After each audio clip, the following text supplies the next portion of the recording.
ইমাম হুসাইন রাদিয়াল্লাহু তাআলা আনহু দুলদুল ঘোড়ার উপরে সওয়ার হয়ে কারবালায় ওই ইয়াজিদ বাহিনীর 30,000 বাহিনীর সামনে গিয়ে বলছেন, তোমরা কি আমার কথা শুনতে পাও না? তোমরা কি আমাকে চেনো না? আমি হলাম খাতুনে জান্নাত মা ফাতিমাতুজ জাহরা রাদিয়াল্লাহু তাআলা আনহার কলিজার টুকরা। আমাদের ব্যাপারে আমার নানা জান বলেছেন জান্নাতি যুবকদের সর্দার হব আমরা। নবীজি সাল্লাল্লাহু আলাইহি সাল্লাম বলেছেন, যে ব্যক্তি ইমাম হুসাইনকে, ইমাম হাসানকে, আহলে বাইতকে ভালোবাসে, আল্লাহ তাকে ভালোবাসে। তোমরা কি আমাকে চেনো না? তোমাদের মধ্যে কি একটিও মুসলমান নাই? আল্লাহু আকবার। সেদিন ইমাম হুসাইন বলেছিলেন যে তোমাদের মধ্যে কি একজন মুসলমান নাই? তাহলে তারা কি মুসলমান ছিল? ইমাম হুসাইন রাদিয়াল্লাহু তাআলা আনহুর কোনো কথা তারা শোনেনি। ইমাম হুসাইন রাদিয়াল্লাহু তাআলা আনহুর হাতে জুলফিকার। এক পর্যায়ে যখন তারা কোনো কথা শুনছে না, যুদ্ধের জন্য প্রস্তুত, ইমাম হুসাইন রাদিয়াল্লাহু তাআলা আনহু জুলফিকার নিয়ে সামনের দিকে আগাতে লাগলেন। আর এক একটা করে কচু কাটা করতে করতে ইমাম হুসাইন সামনের দিকে আগালেন। এক পর্যায়ে পিছন দিক থেকে, বিভিন্ন সাইড থেকে তীর নিক্ষেপ করতে লাগলো। ইমাম হুসাইন রাদিয়াল্লাহু তাআলা আনহুর শরীরটি ক্ষতবিক্ষত হয়ে গেল। উনি ঘোড়া থেকে লুটিয়ে পড়লেন জমিনের উপরে। ইমাম হুসাইন, এখানে আরেকটি ঘটনা এসেছে যে ইমাম হুসাইন তিনি তলোয়ারকে উনি যদি না থামাতেন, কারোর সাধ্য ছিল না যে জুলফিকারের সামনে আসা।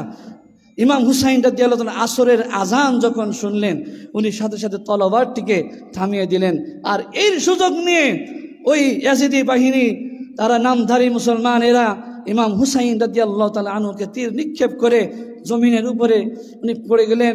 তারপরে ওরা এসে শিমর নামের এক কুখ্যাত কাফের, নবীজি সাল্লাল্লাহু আলাইহি ওয়াসাল্লাম কলিজার টুকরা ইমাম হুসাইনের বুকের উপরে এসে বসে গলার কাছে যখন তলোয়ার নিল, ইমাম হুসাইন রাদিয়াল্লাহু তাআলা আনহু বললেন, ও শিমর, আমার নানা আজ থেকে 50 বছর আগে বলে দিয়েছিলেন, ইমাম হুসাইন, ও হুসাইন আমার কলিজার টুকরা, আমি স্বপ্নে দেখেছি তোমার গলায় একটি ডোরা কাটা কুকুর এসে দংশন করবে।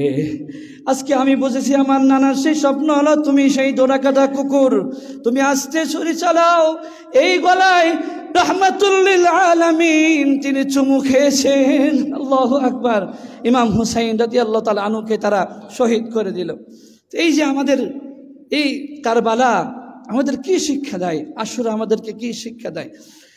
ইমাম হুসাইন রাদিয়াল্লাহু তাআলা আনহু তিনি কিন্তু যুদ্ধ করতে যাননি। কুফা থেকে অসংখ্য চিঠি ইমাম হুসাইন রাদিয়াল্লাহু তাআলা আনহুর কাছে গিয়েছে, ইয়াজিদের ব্যাপারে গিয়েছে, এবং কুফা থেকে চিঠি আসছে, তারা বলেছে আমাদের ইমাম নাই।